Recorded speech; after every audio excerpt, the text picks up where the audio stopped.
Bienvenue à tous dans ce nouvel épisode de Secrets de cœur, le rendez-vous des passionnés du chant choral.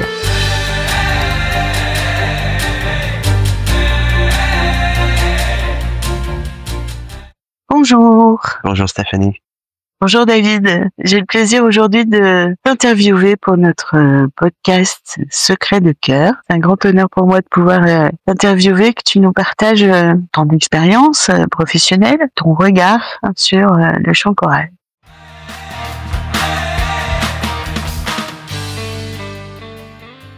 D'abord, David, est-ce que tu veux bien te présenter, nous dire qui tu es, ce que tu fais? Alors, je suis David Jackson. Je suis chef de chœur à l'Opéra de Tours. Ça, c'est mon emploi principal.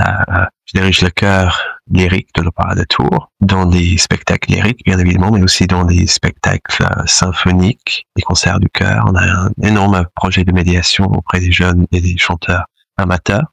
Je suis contentant je viens contentant avec un léger accent anglais en même temps, et donc je suis un Anglais qui est arrivé en France il y a 15 ans. J'ai fait ma carrière au début à Paris avec le chœur d'enfants de l'Opéra de Paris. J'étais assistant pour le chœur de l'Orchestre de Paris pendant des années. Avant tout ça, j'étais pianiste, chef de chant, c'est-à-dire que je travaillais en tant que pianiste, en tant que coach vocal pour les chanteurs lyriques, pour des spectacles lyriques en Allemagne et en Italie. Et je fais mes études en Angleterre en tant que chef de chant.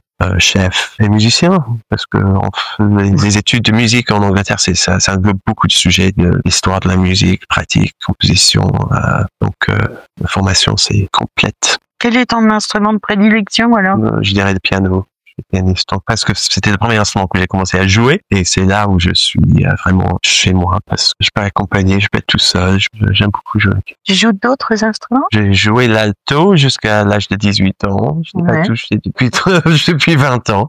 J'ai commencé sur le violon, j'avais quelques mois d'apprentissage de la trompette, parce que mon père il est trompettiste, mais ça n'a pas collé, et je suis organiste aussi. Mais également, maintenant, la direction du chœur a pris beaucoup d'ampleur dans ma vie, donc c'est des instruments, c'est plutôt pour le plaisir.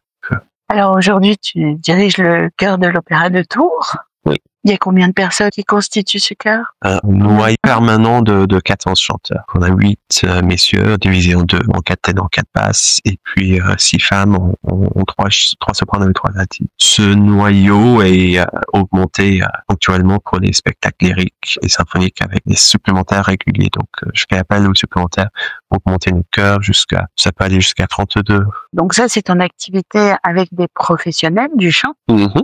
Et tu as développé le chœur pour des amateurs. Est-ce que tu peux nous en parler? Quand je suis arrivé à Tours en janvier 2022, le nouveau directeur, Laurent Compelon, m'a confié la création de projet de l'opéra populaire. Donc, nous avons mis en place la chorale populaire, c'est-à-dire on voulait réunir les chanteurs amateurs, débutants, les amateurs qui ont jamais chanté ou qui ont aucune base de musique, mais qui avaient quand même envie de chanter ou de se retrouver dans une chorale, avec des répétitions régulières, avec les prestations dans l'opéra, sur la scène de l'opéra, et un pratique de chant choral au sein de notre projet de musique à l'Opéra de Tours. Donc cette chorale populaire, on avait commencé avec 100 chanteurs amateurs. Aujourd'hui, nous sommes à 220.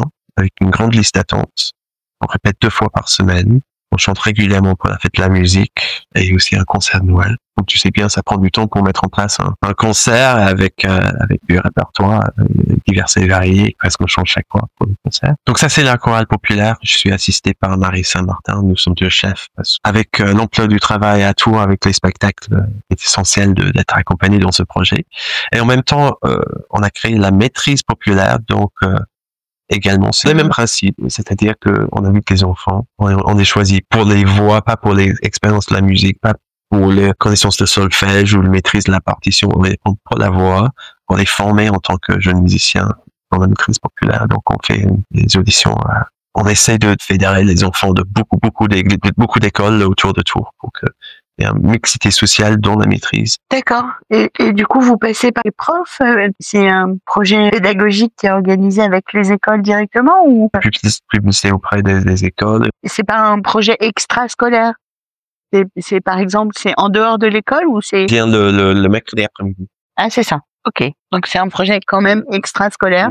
même si soutenu par un programme éducatif. Alors, comment tu travailles avec la chorale populaire? C'est-à-dire, là, tu m'expliquais 220 choristes, c'est énorme, je suis d'accord. 220 choristes qui ne lisent pas forcément la musique. Est-ce que tu travailles avec des partitions? On va lentement. On ne travaille pas avec des partitions. On crée des feuilles avec le texte, avec les paroles. Donc chaque fois. Déjà, on divise les groupes c'est 220 en 2 groupes. Donc, on a le mardi soir et le samedi matin. Donc, déjà, ça veut dire que le contact avec eux, c'est plus facile, il peut être plus ciblé. C'est souvent la question qui m'est posée, c'est quoi la différence entre ton approche avec un chœur amateur et un chœur professionnel? Et je ne change pas mon approche. C'est-à-dire que je change mon langage, je change la vitesse, je change mes attentes, mais en fait, mon approche et le résultat que je cherche avec ces 2 chœurs, ces 3 chœurs, c'est pareil, c'est-à-dire on est là pour interpréter des œuvres, pour mettre de l'émotion dans une œuvre, pour créer des spectacles, donc dans les limites et les forces que j'ai devant moi. Donc sur un chœur professionnel, je sais que je peux aller plus loin dans l'interprétation et qualité musicale, mais avec les amateurs, il n'y a pas de limite sur les émotions et l'engagement dans le chant. Quand je dirige quelque chose qui est souvent dit que je danse un peu ou quelque chose comme ça. Pour moi, voilà. Moi, je m'exprime autant devant un chœur amateur que devant un chœur professionnel pour susciter et chercher les mêmes émotions. Pendant la répétition, bien évidemment, je vais moins vite. Il faut que je décortique un peu plus les mélodies, les rythmes, les harmonies.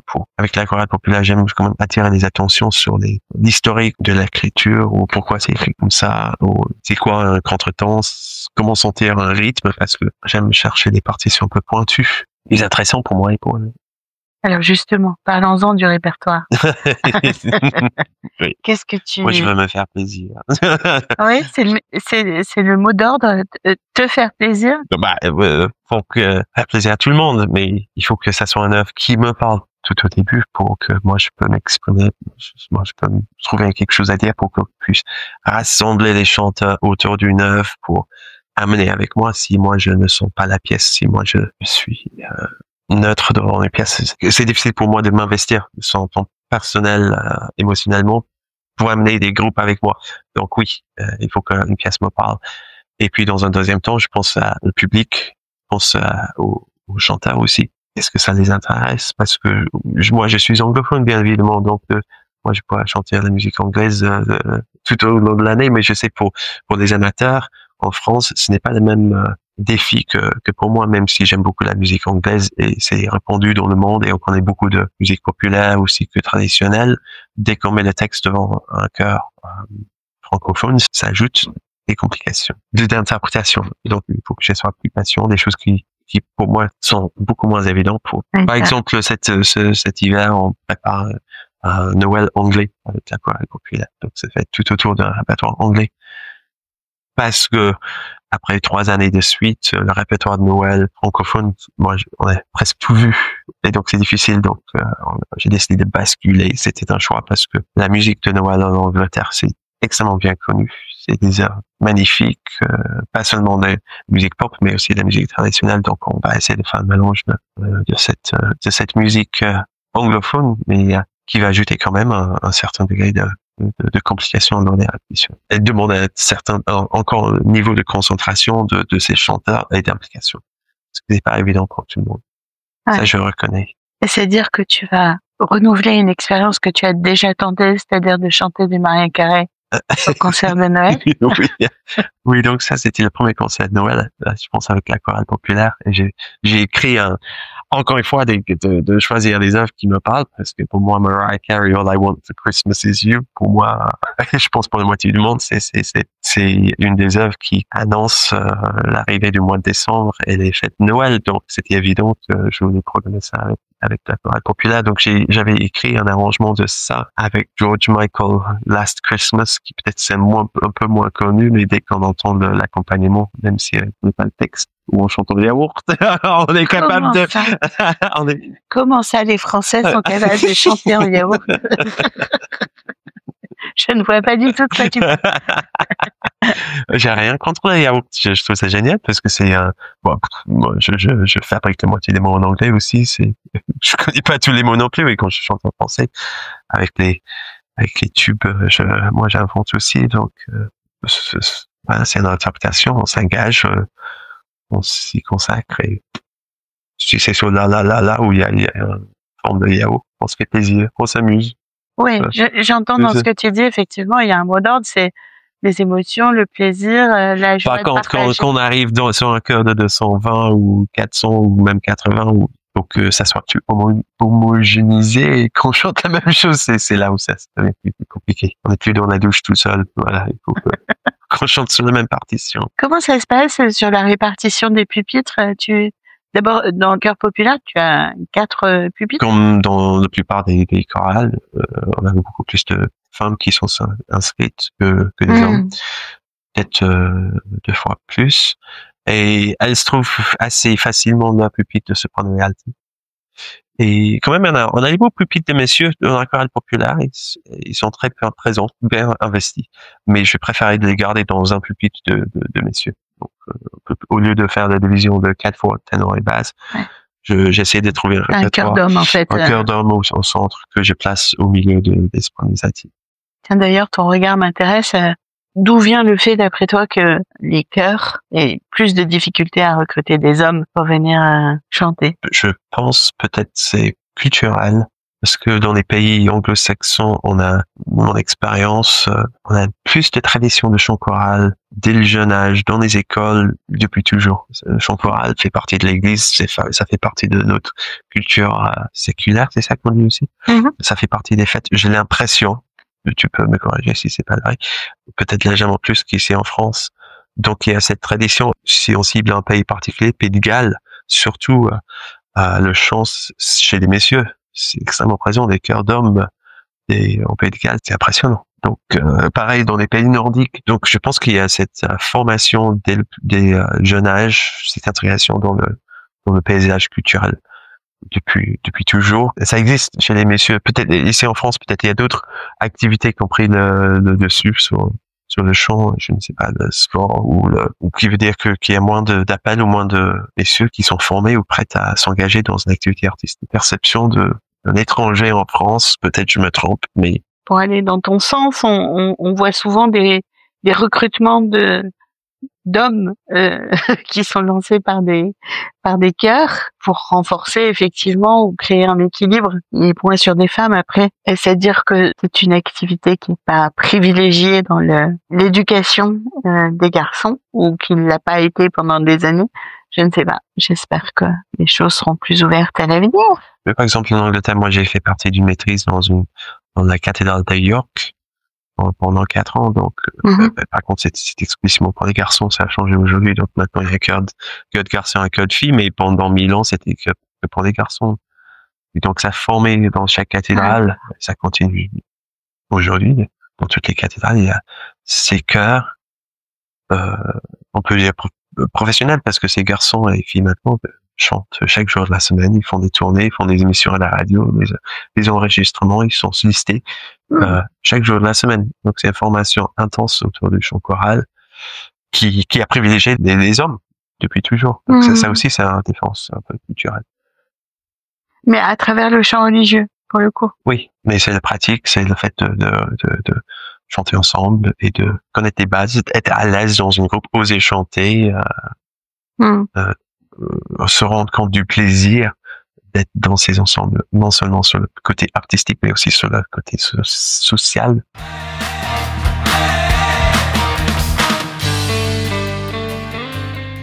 On évoquait tout à l'heure le répertoire, que tu travailles avec le chœur populaire, les chœurs populaires, les chœurs d'adultes et les chœurs d'enfants, en fait. Tu mélanges les styles, comment tu construis un spectacle? Chaque fête de la musique, je donne un thème pour porter le chœur. C'est bien d'avoir une idée de la vision de qu'est-ce qu'on veut dire avec ce projet pour la fête de la musique. Donc, on a fait des comédies musicales, on a fait des chansons françaises, on a fait l'opéra, tout simplement, avec les grands chœurs d'opéra. Et toujours dans ces grands thèmes, j'essaie de mélanger les tubes plus les découvertes pour qu'il y ait des choses qui nous poussent pour découvrir et de faire des nouvelles choses, parce que sinon Sinon c'est un jukebox et on chante hits all the time, tout le temps. Donc j'essaie de faire un mélange des œuvres bien connues à côté des choses moins connues. C'est quelque chose que j'essaie de faire avec la programmation, avec le chœur également. Par exemple, j'ai fait le Requiem de Mozart avec le chœur en janvier, mais en même temps j'ai programmé une œuvre pour chœur a cappella contemporaine en miroir à cette grande pièce symphonique bien connue. Le public ont découvert cette pièce contemporaine, minimaliste, en même temps. C'est hyper intéressant. Oui. Ils sortent en disant waouh, c'était quoi cette première pièce? Ça marche tellement bien parce que tout est une histoire d'ambiance et d'écoute. Donc ça a créé une écoute pour le Requiem de Mozart autrement, dans une autre façon que si on allait juste pour écouter un Requiem de Mozart. Donc c'est ça, les émotions de l'oreille, l'ambiance dans la salle. Tout le monde est là et n'ose pas respirer parce que là, il y a une pièce minimaliste qui tourne, qui est hypnotique, qui est méditative. Là, on a une basse de battement du cœur dans la salle. Les gens ne peuvent pas respirer parce que l'ambiance est électrique. Pour débuter un Requiem de Mozart, c'est pas la même chose que juste se lancer dans un Requiem de Mozart. Tu comprends l'idée? Oui, bien sûr. C'est cet enchaînement des œuvres connues et méconnues qui peut créer des ambiances magiques. Et beaucoup d'ouverture aussi, de découverte pour le public. Oui. C'est toujours un mot d'ordre. Mélanger les styles et faire découvrir et partager. Oui. Ouais. Quelles sont, d'après toi, les qualités nécessaires à un chef de chœur? Communication. Dans le premier temps, c'est communication, soit physique, soit c'est la langue.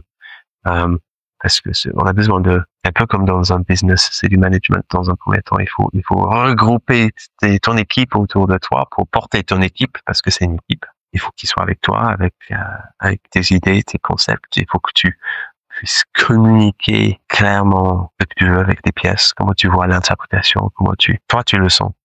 Donc communiquer, c'est autant avec les paroles qu'avec les gestes. Il y a plein de choses. Moi, il faut connaître la voix. Moi, je suis pas chanteur. Oui, j'ai fait des études de chant quand j'étais petit, mais je fais pas semblant d'être un chanteur aujourd'hui, ni des techniciens de la voix. Moi, je connais les bases comment chanter sainement. Voilà, donc j'essaie de communiquer aux débutants pour qu'ils se fassent pas mal, pour qu'ils se fatiguent pas, pour qu'on crée un son homogène et qu'on crée un son du cœur. Donc il faut des bases du chant choral, évidemment, que tu puisses communiquer. Ça, on peut pas éviter. Donc le temps d'échauffement, c'est extrêmement important. Réveiller le larynx, le souffle, pour vite se débarrasser des mauvaises habitudes. Et moi, quelque chose que j'aime beaucoup faire, c'est sans rien dire, et référence aux œuvres que je vais faire pendant la répétition, pendant l'échauffement. C'est-à-dire, je vais mettre en place, si je sais, par exemple, dans une pièce plus tard, que il y a un saut à un octave difficile pour les sopranos, que depuis 3 semaines ça ne marche pas et ça les angoisse et donc ça coince et c'est serré, je vais mettre en place un échauffement de cet intervalle tout en douceur, sans rien dire, sans pression, sans de la pression, sans préciser pourquoi on fait ça, et ça se passe bien. Et comme souvent avec les échauffements, c'est facile, c'est simple, on pose pas de questions, mais on met pas de pression. Et puis lors de la répétition, je vais dire, ce moment-là, c'est pas compliqué parce que vous venez de le faire il y a 20 minutes tout au début de la répétition. Voilà, vous savez comment faire, vous l'avez fait. Maintenant, mettez en place c'est des sensations physiques que vous avez trouvées, parce que c'est surtout les sensations physiques. Dès qu'un cœur quitte les partitions, dès que le muscle est par cœur, ça c'est aussi important. Quand c'est dans le corps, voilà, ça se voit, ça s'entend. Donc ces sensations physiques cette liberté des échauffements, de se retrouver lors des pièces chantées, c'est une étape essentielle et importante. Quand je dis, on entend et on voit tout de suite cette liberté et gagner en s'en débarrassant des partitions et des bouts de papier. Parce que non seulement on lève la tête et on voit des yeux, mais aussi la liberté des bras, les épaules, de tout le corps pour s'engager pleinement dans le chant. Intéressant ce que tu es en train de dire parce que moi, en tant que chanteuse amateur, on nous dit souvent que effectivement apprenez vos textes, vos notes, puis levez la tête et à ce moment-là, vous serez connecté. Tu es en train de dire exactement la même chose, c'est-à-dire que une fois qu'on s'est débarrassé des contraintes d'apprentissage, qu'on est dans la maîtrise des notes et du texte, du coup, on ne chante plus mécaniquement, mais on chante avec tout son corps. C'est ça que tu es en train de dire. On chante pas que avec la voix. Les chefs devant toi puissent communiquer maintenant. Ils ont tes yeux, ils peuvent dire moins fort, plus lié, vraiment attaquer des nuances. Imagine, tu t'es en partition, t'as la tête à 45 degrés, on est toutes fermées parce que nos épaules sont fermées pour porter le bout de papier. On a fait cette ouverture, on n'a pas de secret. Même si c'est une étape, j'imagine, pour vous, les amateurs. C'est pas rigolo d'apprendre des choses par cœur, j'imagine. En tant que pianiste, j'ai jamais pu apprendre une pièce par cœur. En tant que chef de chant, on a tous ces capacités de déchiffrer. Ouais. Donc, t'as une nouvelle partition chaque jour, bam, bam, bam, bam, bam, tu vas jouer ça. Donc, je n'ai jamais eu le temps de m'investir tellement dans le temps d'apprendre par cœur. Donc, j'avoue, je n'ai pas la capacité d'apprendre par cœur une pièce pour jouer. Pour diriger, c'est une autre chose, mais pour jouer, je n'ai jamais pu réussir. Parce que je n'ai jamais eu le temps. Donc, je sais, pour les amateurs autant que les professionnels, c'est un investissement de temps pour passer cette étape. Ça prend du temps, je me sais.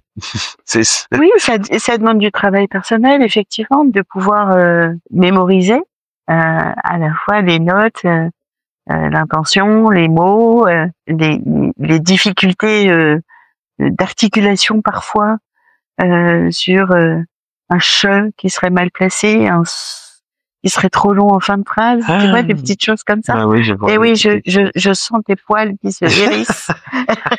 Effectivement, ce sont des choses qui sont extrêmement importantes. Parfois, les amateurs n'ont pas tout à fait la mesure, donc ça s'apprend. Et le résultat de l'investissement, ça s'apprend tellement sur le travail, sur l'avancement du cœur de l'ensemble de l'équipe, non seulement, mais aussi pour le public, c'est beaucoup plus réjouissant. Ouais. Et pour le chef, c'est plus facile. Bien sûr. Tout le monde est gagnant. Ouais. On parlait d'exercice d'échauffement tout à l'heure, de la voix. Est-ce que tu as des tips que tu pourrais nous partager, des rituels d'échauffement, des exercices? Moi, je commence toujours avec des étirements, donc physical awakening du corps, qui est essentiel pour D'accord. Se réveiller. Réveiller son corps. Oui. D'accord. Avec les enfants, la petite danse pour se rendre compte de comment les pieds sont importants, les chevilles, les genoux, les hanches. Je fais un peu moins cette danse avec les grands,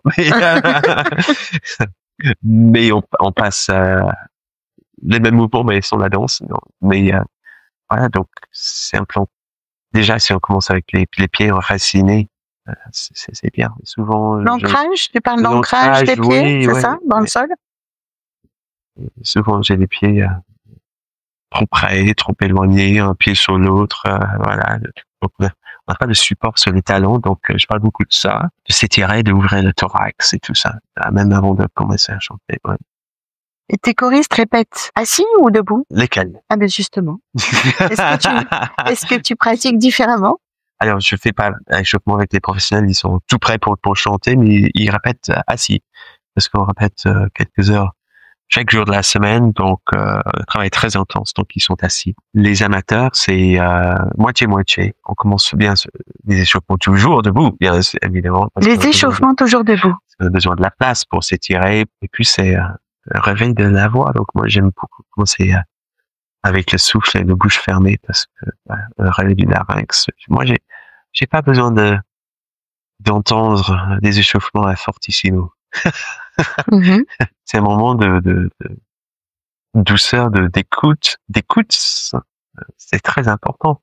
La justesse. On se lance pas juste dans un échauffement comme ça parce qu'il faut faire des échauffements pendant 5 minutes et puis on va passer la musique. Non, c'est un moment privilégié. Comme je l'ai dit tout à l'heure, pour peut-être David, il va ajouter une répétition pour un petit morceau du chanson qui ne marche pas bien. Donc, ça nous apporte. Peut-être je vais travailler un rythme lors de cet échauffement.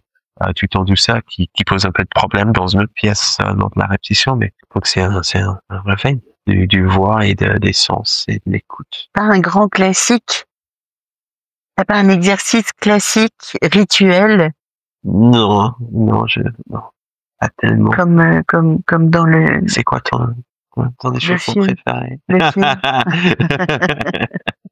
le film avec Whoopi Goldberg, Sister Act, quand elle fait chanter les la la la la la la la. Non, ouais, j'ai plein d'exercices et je commence à bouche fermée que je vais progressivement aller vers un A, que après je vais trouver quelque chose de plus tonique et puis je vais descendre. Voilà, pour que tous les registres soient arrivés. Mais c'est surtout, je porte l'attention à la fin des échauffements. Par exemple, si on va finir une phrase pour que ça soit pas écrasé, pour qu'on soutienne le son jusqu'au bout, comme on va faire quand on chante une mélodie. Je veux qu'on prête autant d'attention aux échauffements que le chant qu'on va faire avec les partitions, quelques minutes plus tard. C'est très important pour moi. Combien de fois je dis, j'ai pas besoin d'entendre vos voix. Si vous entendez votre voix, vous chantez trop fort. Il faut entendre la voix de votre voisin, voisine, pour commencer. Et déjà, c'est ce travail pour le mélange des voix, car il faut que ces voix se fondent ensemble et ça commence dès les échauffements. Sinon, on échaufferait à la maison pour venir tout prêt pour chanter. Donc, voilà, c'est surtout ça. J'utilise ces moments pour attirer l'attention à la musicalité, la justesse et le principe de ces coins de cœur, de se chanter ensemble. C'est toi qui accompagnes les choristes au piano ou oui. Ouais, t'as pas de pianiste répétiteur? Je suis accompagné tout le temps par un pianiste pour les répétitions avec le chœur professionnel, mais avec la chorale populaire, je suis seul au piano et de direction en même temps. Double casquette. Oui, qui me va très bien. Ça me dérange pas. Je m'amuse au piano. Et je suis capable de donner des directions et de tout faire même. Est-ce que l'humour dans ton rôle de chef de chœur, l'humour est essentiel? C'est-à-dire? Je veux passer un bon moment. Je veux m'amuser. Je veux que les équipes trouvent le bonheur. On peut pas créer la musique si on n'est pas heureux. On peut, mais c'est pas le même résultat. Il est essentiel il y a une certaine légèreté, mais qui va pas trop loin que abîmer le sens du travail non plus, mais que quand même, j'ai la chance de faire un métier de passion. Donc, j'aime transmettre cette passion. Cette passion, pour moi, c'est dans la communication, c'est dans je veux voir des cœurs qui sourient, qui passent un bon moment, parce que je sais comme ça, ils vont venir avec moi pour donner plus, pour s'investir plus. Vous, les amateurs, vous donnez votre temps. Voilà. Vous donnez vos mardis soirs, je parle de la chorale populaire, des mardis soirs et des samedis matins pour faire ce projet, donc il faut bien qu'ils passent un bon moment. Et moi, j'ai envie de passer un bon moment aussi. Et c'est réciproque, voilà. Si moi j'amuse, le cœur s'amuse, on s'amuse tous ensemble et on va plus loin, on va plus haut et on est de nous. Ouais. Ouais. On est plus à l'aise aussi à ça, peut-être. Si on est dans un environnement de confiance et on écoute et qu'on entend peut-être entend plus.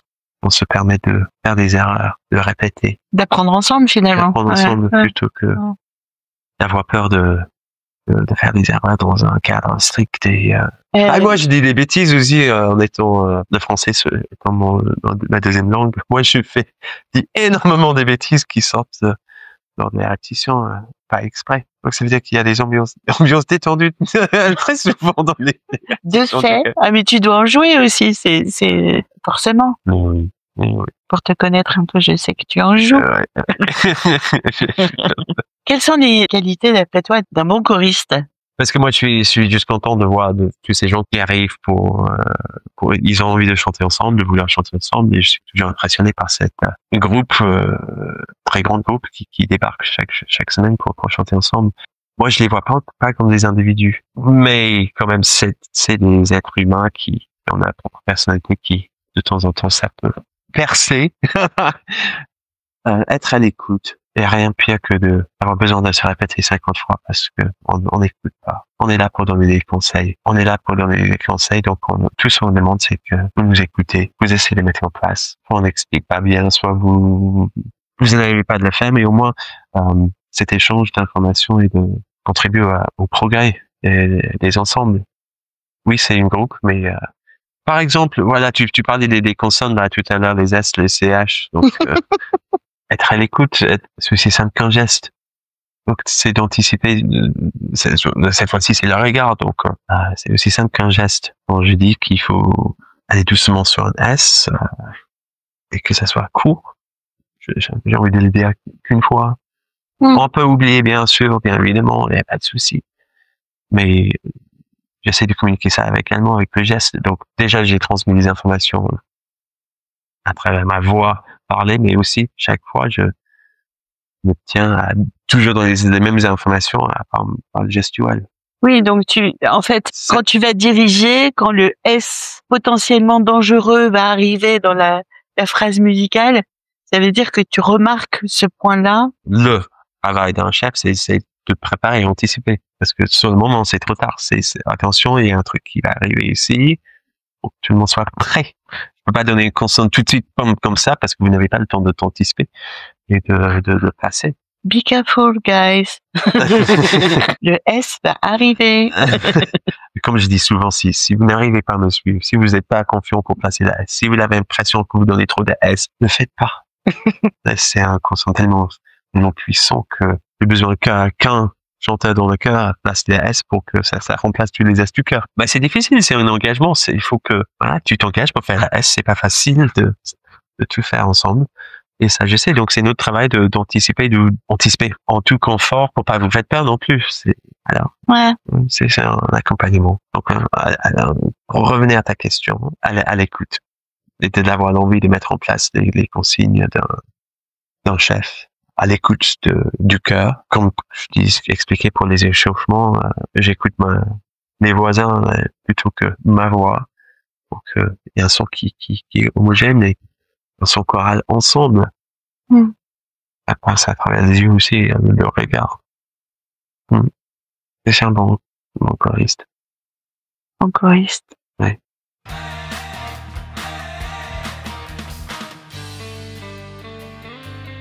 Et alors, quelqu'un qui a jamais chanté en chœur, du coup, il y a des codes. Le chant choral a des codes. Par exemple. De savoir écouter son voisin, par exemple. Oui. Ça vient avec la pratique. On n'attend pas ça d'une première répétition avec quelqu'un qui n'a jamais chanté dans sa vie. Ouais. Ce week-end, je vais faire une journée venez chanter à l'opéra, donc j'aurai 100 chanteurs amateurs qui n'ont pas pratique du chant choral, qui n'ont jamais chanté dans un chœur ensemble. J'ai 6 heures de répétition avec eux avant de faire une restitution à 18 heures. Donc là, je serai confronté par un groupe d'individus où il faut que je forme un chœur en très peu de temps pour chanter ensemble 4-5 morceaux. Donc là, je vais expliquer. Je vais prendre plus de temps sur les échauffements tout au début pour expliquer comment la voix ça marche, comment se mettre à l'aise, comment tous ces codes, comme tu dis, mais c'est comment tenir la journée sans se fatiguer. J'explique aussi le côté social. Il y a, tu sais, après d'avoir chanté ensemble pendant quelques minutes, quelques heures, il y a des preuves que les cœurs battent ensemble.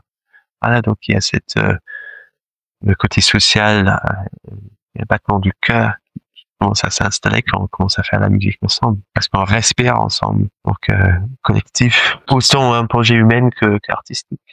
C'est quelque chose que tu réitères tous les ans, cette opération Venez chanter? C'est sur la 3e édition. D'accord. Et comment tu recrutes des nouveaux choristes, des gens qui ont jamais chanté? On annonce sur les réseaux dans la plaquette de la saison et on ouvre les places le lundi matin, début septembre, et à midi, c'est rempli. C'est fou. Donc, mais on a une liste d'attente, pour la chorale populaire, d'une centaine de chanteurs. Donc, il y a un besoin, il y a un appel à Tours, j'imagine comme pour tous les autres villes, pour accès au chant choral. C'est extraordinaire. On évoquait à l'instant, David, le fait que vous ayez des listes d'attente importantes pour venir chanter dans les chœurs populaires, dans le chœur populaire de Tours. Qu'est-ce que tu pourrais dire à des gens qui aimeraient chanter mais n'osent pas sauter le pas de venir chanter en chœur? Qu'est-ce que tu pourrais leur dire pour encourager leur démarche? C'est pas fait pour tout le monde. Non, mais il faut pas faire semblant que tout le monde a besoin de chanter, peut chanter ou non, c'est pas la question. Mais tu dis que tout le monde peut chanter? Non, je vais revenir. Peut-être pas tout le monde veut chanter. C'est étrange de dire ça, mais il y a. Imagine, on a des auditeurs là du podcast qui se disent, moi j'adore chanter, mais je chante tout seul dans ma salle de bain. Est-ce que j'ai vraiment le niveau pour intégrer un chœur? Est-ce que je peux le faire? Qu'est-ce qu'on pourrait donner comme élément en disant allez-y, poussez la porte d'un chœur? C'est d'abord des projets, je cherche le bon mot, je veux dire social, mais peut-être c'est pas le bon mot, que humainement, c'est regroupement, c'est des beaux regroupements, voilà. C'est une aventure humaine? Aventure humaine. Mais au-delà de la musique, voilà, il y a un entraide, moi je trouve, avec tous les chœurs amateurs avec qui je travaille, qui s'installent, la chorale populaire, ça fait 4 ans qu'elle existe, mais maintenant, il y a un réseau entre ces chanteurs qui est magnifique à voir, d'aide, D'amitié? d'amitié. Oui, simplement. Et je pense que c'est ça qui est le ciment dans ces groupes. J'imagine pour toi, c'est un peu la même chose. Donc, de ne pas avoir peur de jugement, parce que tout le monde, à un moment donné, a franchi la porte pour la première fois. Tout le monde a porté une partition dans la main pour la première fois. Tout le monde a fait pour la première fois. On se juge pas, parce que tout le monde a franchi la porte pour la première fois. Et vraiment, on est content de voir les nouveaux membres. Ah bon? Mais oui. Mais pourquoi? Pourquoi? Parce que les chœurs ont besoin de renouvellement, ont besoin des nouvelles voix pour complémenter les effectifs, pour agrandir. J'imagine chez vous aussi, vous avez besoin de nouveaux chanteurs de temps en temps. Bien sûr. Donc, de voir ces nouvelles voix qui vont se former, qui vont s'intégrer, c'est le bonheur. Ça veut dire que le projet, ça marche. Ça veut dire que le projet artistique, ce que tu proposes, c'est intéressant, ça attire l'attention. C'est-à-dire que l'image que tu donnes de ton cœur, de ta chorale, donne envie aux gens de participer, de embarquer dans cette aventure. Ces formations, c'est bienveillant. Non, c'est bienveillant, non. Moi, je trouve que les amateurs, ils sont contents de se retrouver. Et moi, je suis content aussi. J'ai un partage d'énergie parce que la répétition d'un mardi soir, même toute une journée avec un chœur, même, il y a des jours où je suis un peu fatigué, mais il y a un échange d'énergie qui est réjouissant et porteur pour moi, autant pour moi que pour le chœur. Donc, si la recette est bonne, si on écoute, si l'ambiance est bien, si c'est dans le bon, on peut s'intégrer assez vite. Et l'avantage des grands chœurs, des grands chorales, c'est on peut s'intégrer tout doucement parce qu'on est entouré par des dizaines et des dizaines et des dizaines de voix. On peut trouver doucement notre voix. On n'attend pas d'un nouveau chanteur dès la première répétition de chef de pupitre et de guider. Voire soliste. Non, moi je dis toujours, prends votre temps pour trouver le pupitre qui vous va, parce que on connaît pas notre voix. Donc, est-ce qu'on est soprano? Est-ce qu'on est alti? Est-ce qu'on est ténor? Est-ce qu'on est basse? Ça peut prendre des semaines, voire des mois. Donc, expérimente dans les 2 pupitres. Tu me dis quand tu attends ta voix et puis on se construit à partir de ça. Et ben, ça peut changer aussi. Donc, rien n'est fixé. J'espère que c'est encourageant, ça. J'aime bien cette question de trouver sa voix. V-O-I-X. Trouver sa voix professionnelle. V-O-I-F. Tu nous racontais ton parcours tout à l'heure. Je sais que tu viens d'une famille de musiciens. Des amateurs. C'est musiciens amateurs.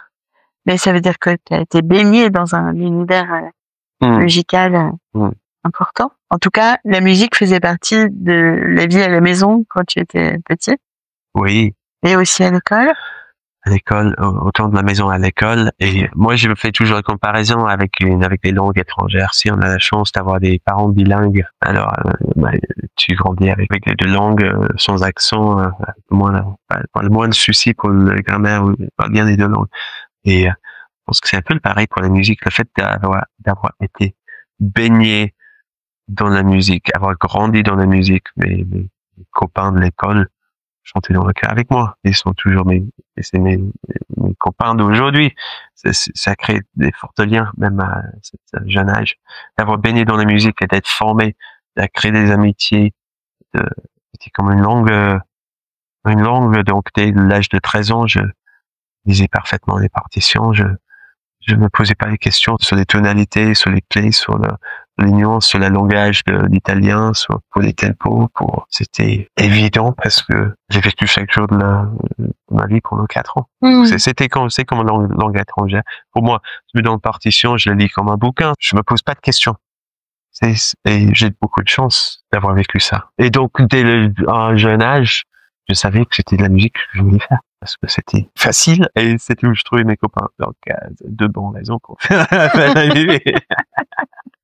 Donc toi, tu as trouvé ta voix VOIE.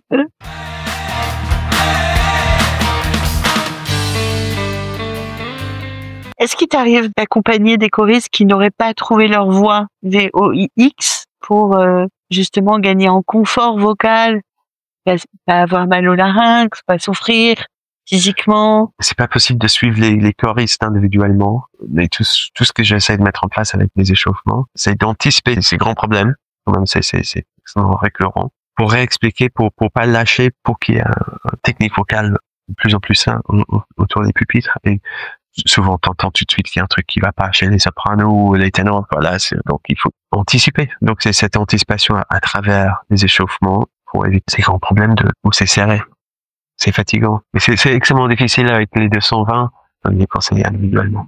Oui, j'imagine, effectivement. Je sais que nous, au Chœur de France, il y a un rituel quand on accueille les nouveaux, de les réunir au moment d'une pause autour du piano et de leur faire chanter un truc que tout le monde connaît. Quand tu me parles de comment visiter un chœur sans pression, j'ai l'impression de première fois pendant la pause devant tout le monde, ça me... Non, évidemment, c'est pas fait devant tout le monde. Mais ça permet aussi de se rassurer. Enfin, la première fois que je l'ai fait, j'ai trouvé ça rassurant pour valider mon pupitre. En fait, j'étais pas sûre de savoir où me positionner. Oui, tu as raison. Donc, il y a des fois où on écoute, il y a des vrais doutes, on est accompagné. Ouais. Sinon, les choses se font naturellement, en fait. Et comme je t'ai dit tout à l'heure, ils ont le droit d'échanger, expérimenter avec d'autres pupitres jusqu'au moment qu'ils trouvent leur place. Ouais. Donc, plutôt de laisser l'autonomie, la liberté du choriste à trouver sa voix, VOIX. C'est ça le truc que tu proposes, l'approche. Ok, super. Peut-être c'est pas le plus conventionnel, mais... Mais c'est ta façon de faire. Ouais. C'est super. Pour finaliser cette interview, est-ce qu'il y a une œuvre, un morceau que tu n'as pas encore proposé à un chœur et que tu aimerais particulièrement travailler avec un chœur? Oui, énormément. Toute une carrière de musique devant moi. Alors, dans ton mood actuel, je vais te contraindre.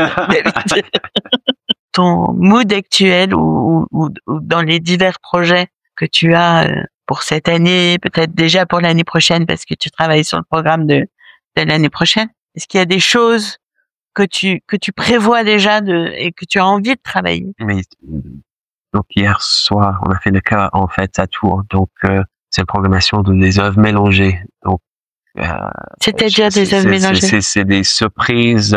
On a de la musique baroque jusqu'à la musique pop. On ajoute The Bangles avec Eternal Flame. On a quoi d'autre? On avait Memory de Cats de Andrew Lloyd Webber, la comédie musicale. On passe avec Jimmy Somerville. On a Mozart. On a de la musique contemporaine.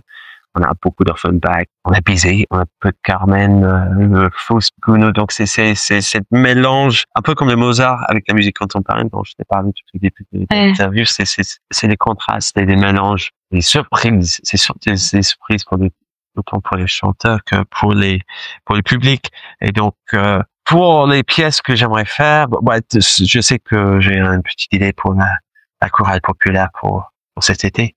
Donc, je peux pas te dire parce que je n'ai pas dévoilé encore, mais... Non, dévoile pas. Garde leur surprise. Il y a une œuvre symphonique que j'aimerais faire avec un chœur. Ça s'appelle The Dream of Gerontius. Le rêve de Gerontius, écrit par un compositeur britannique, Edward Elgar. Une œuvre sublime pour l'orchestre symphonique et double chœur et 3 solistes. Mais je suis autant à l'aise avec ça qu'avec Michel Berger, donc je sois prêt pour des surprises. Il faut que je me prépare, en fait. C'est ça que t'es en train de me dire. Et Dalida. Et Dalida, effectivement. Puisqu'hier, pour le chœur, en fait, tu nous as concocté un Samson et Dalida. On rit même au titre de ce concert. Tu nous fais preuve d'humour, effectivement. Tu nous prouves que, effectivement, tu es plein d'humour et que tu adores les jeux de mots. Oui. C'est ta particularité, ça, David. Il faut le dire quand même pour nos auditeurs qui ne te connaissent pas encore.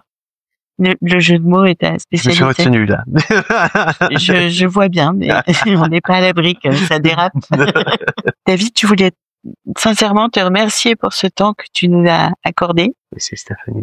On est ravis de partager ce moment avec toi, de te découvrir, de découvrir le travail d'un chef de chœur professionnel, d'un directeur artistique professionnel, parce que t'as plein de casquettes différentes en fait, et d'un chef de chœur pour des amateurs, pour des adultes, pour des enfants, pour une multitude de choristes qui viennent d'univers très différents. Et donc ça nous réjouit pour faire rayonner une fois encore le chant choral. Merci David, à bientôt. Merci Stéphanie. Bonne continuation avec ce beau projet. Merci. Bye bye. Bye.